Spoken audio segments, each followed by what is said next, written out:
దాన్ని నేను చాలా తీవ్రంగా ఖండిస్తున్నా.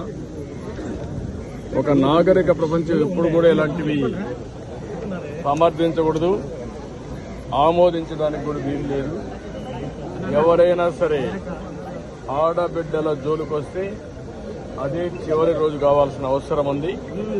అంత కఠినంగా యాక్ట్ చేస్తే తప్ప ఈ రాక్షసులు ఇష్టానుసారంగా బిహేవ్ చేసే పరిస్థితికి వస్తున్నారు. అందుకే ఈరోజు మన డాక్టర్లు నడుస్తున్నారు. అందులో కూడా డాక్టర్స్ అనేది ఒక పవిత్రమైన వృత్తి.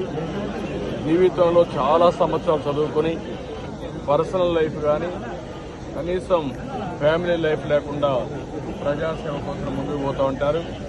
అలాంటి ఆడబిడ్డలకు సెక్యూరిటీ లేకుండా పోవడం చాలా దారుణం. అందుకే తప్పకుండా ఒక ప్రత్యేక చట్టాన్ని తీసుకొస్తాం. చట్టాన్ని తీసుకొచ్చి ఏదైతే కర్ణాటక వీళ్ళు చేశారో అలాంటి